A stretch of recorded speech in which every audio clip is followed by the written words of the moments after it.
हरे कृष्ण, राधे राधे जी सबको। वह कौन से 9 संकेत हैं जिससे पता चले कि आप साधारण व्यक्ति नहीं हैं।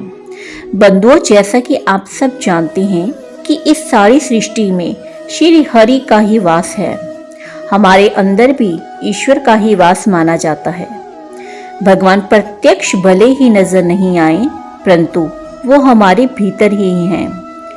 कुछ व्यक्तियों के जन्म से ही लक्षण दिखाई देते हैं, जैसे हमारे पूज्य बागेश्वर धाम सरकार और पूज्य प्रेमानंद जी महाराज जी के भीतर। श्री कृष्ण जी के अनुसार प्रत्येक व्यक्ति के जन्म के पीछे कोई ना कोई कारण अवश्य होता है। क्या आप जानते हैं कि मनुष्य योनि प्राप्त होना साधारण बात नहीं है। 84 लाख योनियों के बाद यह मानुष जन्म मिलता है। मनुष्य जन्म मिलने वाले व्यक्ति को अपने कल्याण और संसार के कल्याण के लिए कार्य करते रहना चाहिए, परंतु आजकल मनुष्य की प्रवृत्ति ऐसी हो चुकी है कि वह अपना ही फायदा देखता है। वह बड़ा ही विचित्र हो चुका है, क्योंकि मनुष्य जन्म मिलने पर भी व्यक्ति जानवर जैसा आचरण करता है।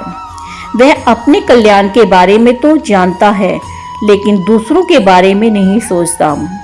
परंतु कुछ लोगों में श्री हरि की बड़ी कृपा होती है, या उनके पिछले जन्म के प्रारब्ध के कारण उनको वैसे माता पिता एवं ऐसा माहौल मिलता है कि उन्हें ज्यादा मेहनत नहीं करनी पड़ती और वो बचपन से ही इस मार्ग पर चल पड़ते हैं।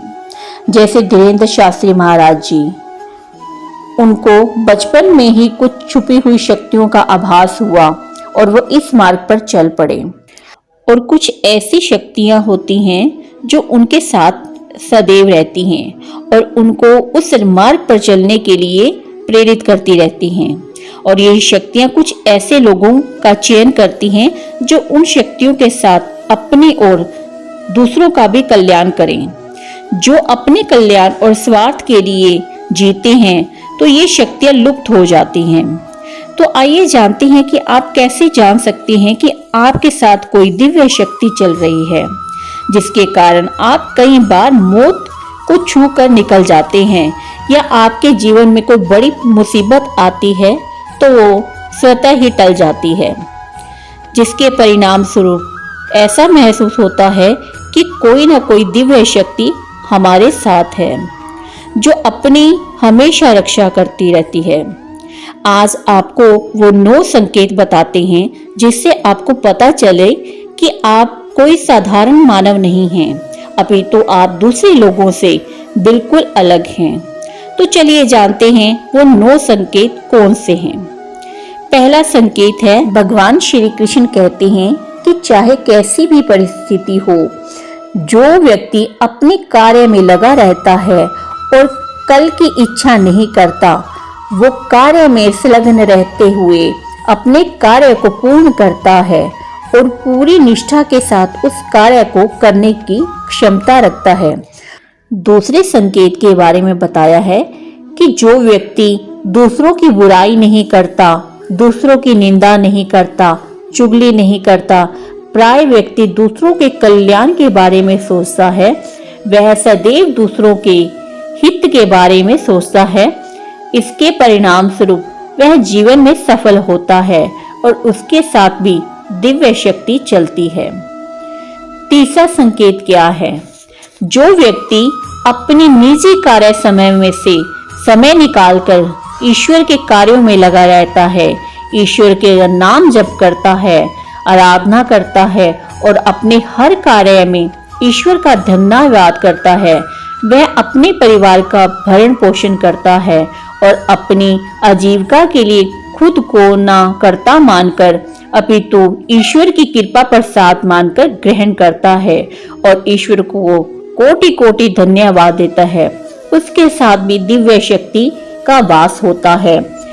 और चौथा संकेत, जो व्यक्ति समाज में अच्छे कार्य करता है, वह आपदा आने पर दूसरों की मदद करता है और प्रत्येक जानवर व्यक्ति के प्रति दया भाव रखता है, करुणा रखता है।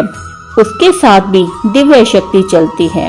5वें संकेत के बारे में बताया गया है कि जो व्यक्ति दूसरों के साथ अन्याय नहीं करता, दूसरों से घृणा नहीं करता, दूसरों की आजीविका पर लात नहीं मारता, जो सदा गरीबों एवं असहाय लोगों की मदद करता है, जो सदैव दीनहीन दुखियों की मदद करता है, उसके साथ भी ईश्वर की दिव्य शक्ति होती है। 6वां संकेत, पूर्वाभास होना।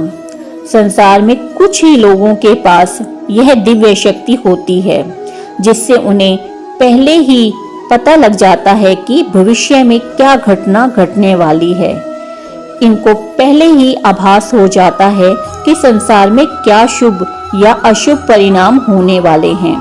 इनको आसपास के वातावरण में बदलाव नजर आना शुरू हो जाता है और इन्हें प्रकृति संदेश देना आरंभ कर देती है कि अब क्या घटना घटने वाली है। 7वें संकेत में बताया गया है कि कुछ लोगों को हमेशा अपने आसपास एक सुगंधित माहौल मिलता है। उन्हें हर प्रकार की फूलों की, अगरबत्ती की खुशबू आती रहती है। ऐसे लगता है कि किसी वैकुंठ धाम में हैं। ऐसे इत्र जैसी उनकी खुशबू आसपास रहती है। इससे भी ज्ञात होता है कि उनके साथ कोई दिव्य शक्ति चलती है। 8वें संकेत में बताया गया है कि शास्त्रों में ब्रह्म मुहूर्त का विशेष महत्व माना जाता है। जो व्यक्ति ब्रह्म मुहूर्त में उठता है उसे भी इस दिव्य शक्ति का अनुभव होता है। ब्रह्म मुहूर्त में आप वाद विवाद में नहीं पड़ते। उस मुहूर्त में उठने से जीव का कल्याण होता है और वह परम अलौकिक शक्ति को अनुभूति करता है, क्योंकि ब्रह्म मुहूर्त में देवी देवताओं का वास होता है। उस मुहूर्त में आप दिव्य शक्तियों को अनुभव कर सकते हैं। कई बार मंदिर में भजन संध्या या कीर्तन चलता है या कोई सत्संग होता है। जितना भी मधुर सत्संग कीर्तन हो, फिर भी कई बार हमारा ध्यान नहीं करता कि हम उसमें आनंदित हो। लेकिन जो ब्रह्म मुहूर्त में उठते हैं उन्हें यह दिव्य ज्ञान होता है और यह दिव्य रोशनी उनको मिलती है कि जिससे उनके मन की गति रुक जाती है और वह इस माहौल में ढल जाते हैं कि उन्हें उस कीर्तन में, भजन सत्संग में आनंद आता है। और जो ब्रह्म मुहूर्त में नहीं उठते वह फिर से भजन कीर्तन में, चाहे वो हो कितना भी मधुर हो, लेकिन फिर भी वो संसार में चले जाते हैं, क्योंकि मन की गति हवा से भी तेज मानी जाती है। ऐसे में आपका उस पर नियंत्रण नहीं हो सकता। जो व्यक्ति ब्रह्म मुहूर्त में उठता है उसी का कल्याण होता है और उसके साथ ही दिव्य शक्तियां चलती हैं। और जो व्यक्ति ब्रह्म मुहूर्त में उठते हैं उन्हें बहुत ही शुभ संकेत मिलते हैं, जैसे उन्हें शुभ ध्वनियां, मंदिर के घंटों की आवाज, सुगंधित पुष्प, ऐसा महसूस होता है कि वह दिव्य शक्तियों को अनुभव करते हैं। ऐसे व्यक्ति न खुद दुखी होते हैं न दूसरों को दुखी करते हैं। यही उसे ईश्वर से मिला आशीर्वाद होता है। अगर आपने अपनी पत्नी के साथ अच्छे संबंध बनाए हैं और पराई स्त्री को अपनी माता बहन के समान समझते हैं और अपनी नारी का, पत्नी का आदर सम्मान करते हैं तो आप निश्चित ही धन्य हैं। और इसी प्रकार अगर पत्नी पतिव्रता है और अपने पति को ही पूर्ण परमात्मा मानकर उनकी सेवा में मग्न रहती है और पर पुरुष में आकर्षित नहीं होती तो वह धन्य है। और घर के सभी सदस्यों के साथ प्रेम पूर्वक रहती है और उनके साथ मधुर संबंध बना के रखती है तो वह लक्ष्मी है। आप पर श्री हरि की कृपा बनी रहती है।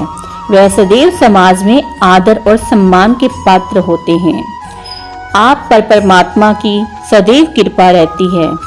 तो दोस्तों, ये 9 संकेत हैं जो यह बताते हैं कि आप पर श्री हरि की कृपा है। जो के साथ ही यह छोटी सी जानकारी अगर आपको अच्छी लगी है तो आप कमेंट बॉक्स में जय श्री हरि अवश्य लिखें बंधुओं। राधे राधे। जय श्री हरि। हरि बोल, हरि बोल, हरि बोल।